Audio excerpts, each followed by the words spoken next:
Lawrence's brother, audio engineer, been to Full Sail, been doing live audio for 16 years.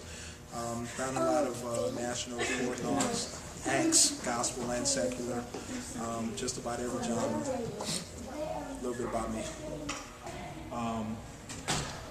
Once again, like I was mentioning before with the signal flow and following it, if they're on that mic and they sound distorted, first thing you want to do is look here and see if you're hitting red. If you're hitting red there, then you know you're distorting here. Ain't much you can do about that with this, other than have them back off the mic a little bit. Maybe after service you can open the mic up and reduce the gain inside. I know there's a switch in there. I don't know if there's a knob or not, but there's some sort of gain reduction. Yeah, and this one here. Only inside your wireless mics you can have it. You're not going to have it inside your That one, yeah, I was about to say it might be in the hood.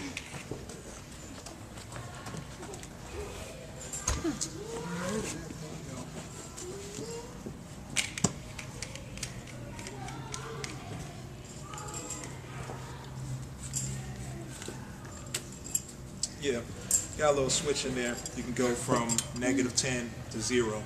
Now it's already set down to -10, so you probably won't have to do Don't touch that. Worst come to worst, if you're distorting, get away from me. Get away. No. Get away. Okay. Daddy. You can come out. 8 out of 10 if you run into somebody distorting on this mic, you just have to talk to them, tell them back up off of this. Because they ain't, it's already down to -10 here. Okay.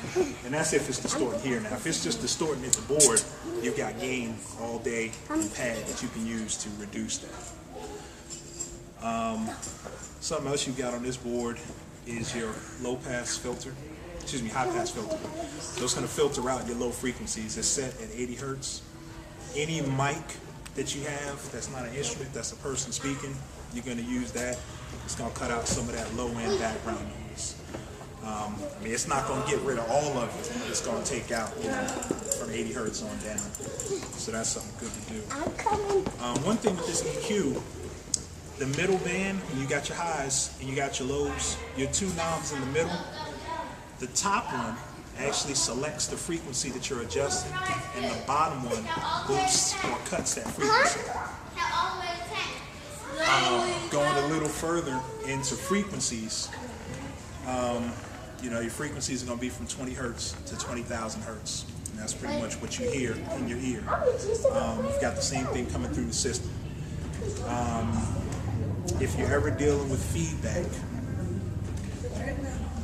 all feedback is one frequency feeding through, cycling through, coming through a mic, coming out a speaker, back into that mic and creating that loop. That's why they call it a feedback loop or a ring. And what happens is feedback just continues to get louder and louder and louder until you kill it. Typically with feedback, you're going to end up with, with the EQ, you've got 3 basic bands. You got your lows, your mids, and your highs. Your lows are going to be from about 250, maybe 300 on down to 20. From 300 to about 1K, that's going to be your mids, and then from 1K on above, that's going to be your highs. When you get feedback, you'll notice there's probably 3 different sounds.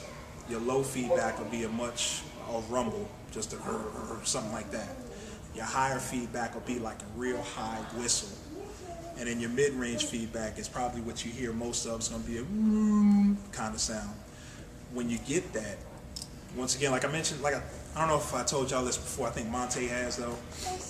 When you're working the board, you're doing sound, feedback is going to come typically from the last thing that you did.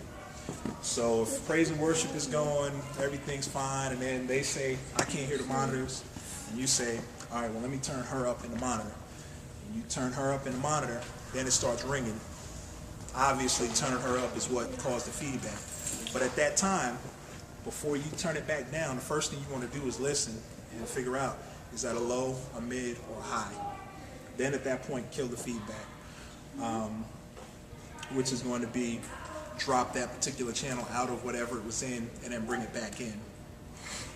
So for instance, if the kick is causing feedback in the house, drop it down and then bring it right back up. a little bit lower than where it was at because you don't want to start the feedback again. Now that it's lower than where it was at, you should have time. Feedback probably won't start if you pushed it too far, it might. But now that it's back, you can say, okay, that was a low feedback.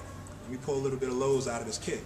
Now that I've pulled some lows out, I can edge it back up and try to put it where I was putting it before.